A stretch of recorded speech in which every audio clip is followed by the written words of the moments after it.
Hola, ¿cómo están? Bueno, bienvenidos a esta clase de educación popular. Es una clase teórica del primer año de Psicología Social de nuestra escuela Construyendo Alternativas de la sede de Ciudadela. En el caso de hoy vamos a estar trabajando el teórico Educación Popular 1, que lo tienen en el material o se los vamos a estar compartiendo. Este teórico principalmente va a trabajar al autor Paulo Freire. Paulo Freire fue un educador, un pedagogo que incursionó en nuestra región con sus nuevas metodologías de enseñanzas muy distintas a las conocidas hasta ese momento. Nosotros lo tomamos como referente porque nosotros obviamente trabajamos desde la educación popular. Esta escuela tiene la característica de llegar a distintas zonas, quizá zonas donde no llegan otro tipo de escuelas de psicología social. Trabajamos fuertemente desde lo comunitario, trabajamos con cada uno de nuestros alumnos tratando de vincularnos con su historia de vida, con su proceso por el cual lo llevó a cada una de las sedes.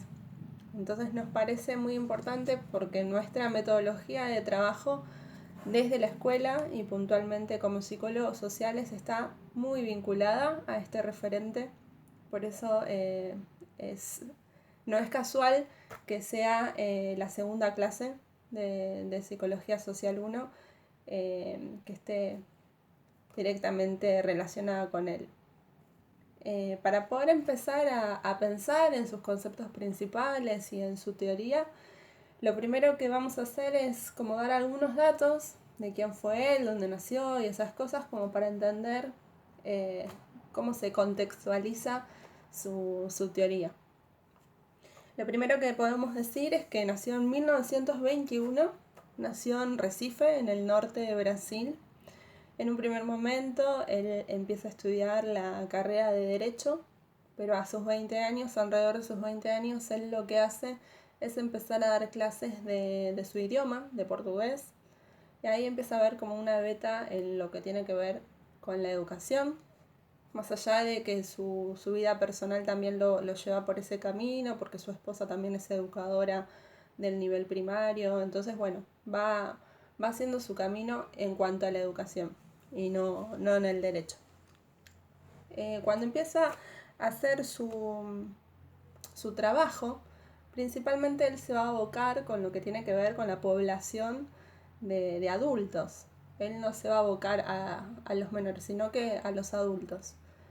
Y principalmente va a tratar de elaborar un proceso de enseñanza que esté enfocada a los adultos, pero su particularidad o característica va a ser justamente que va a ser muy corto. Su periodo de enseñanza, de alfabetización, obviamente va a ser una educación para alfabetizar a la gente.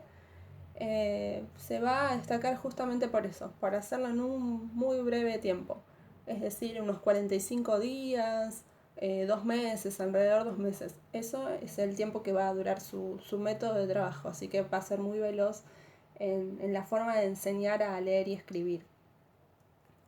Él empieza a hacer toda una carrera en cuanto a lo que tiene que ver con la educación, como decíamos. En un primer momento es nombrado jefe del departamento de cultura en su ciudad, en Recife. Después va a ser profesor universitario, también siempre en su ciudad, ¿no? Va a estar trabajando, como digo, en lo que tiene que ver con la educación de los adultos. ¿Y por qué lo hace enfocado a los adultos? Porque él detecta en la población brasileña que había altos niveles de analfabetos. Entonces a él le interesa esa problemática social. O sea, no lo ve solamente como una forma de enseñar y de educar, sino que él va a apuntar a ese tipo de población. Justamente porque la mitad de la población estaba en esa condición.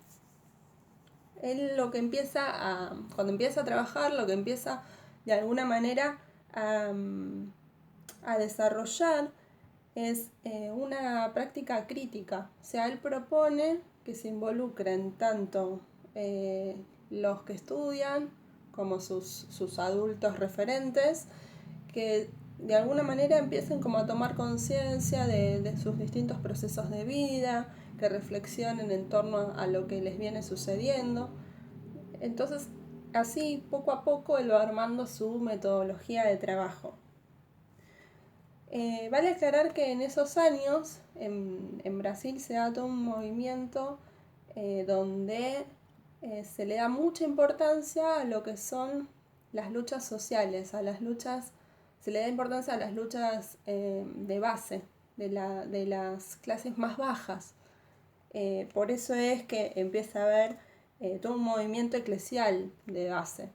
Es muy interesante ver esto, ¿por qué? Porque no solamente en el ámbito educativo él lo ve desde sus lugares de trabajo, sino que el mismo gobierno ve esa necesidad de las clases más populares. Entonces él también empieza a ver como el camino por ese lado, ¿no? Empezar a trabajar para tratar de tener un cambio en esos sectores más necesitados.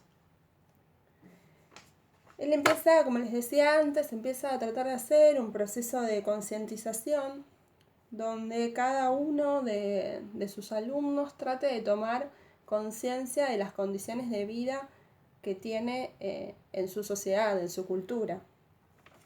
A ver, no solamente pretende enseñarles a leer y escribir, sino que él pretende que alfabetizarlos, leer y escribir, se conviertan en herramientas de libertad, porque él considera que al estar en esas condiciones más bajas, en esas clases más bajas, no tienen esas herramientas como para conseguir su real libertad, una liberación de esas clases opresoras que vienen a dominar a estos sectores que de alguna manera facilitan que sigan en su condición de analfabetos.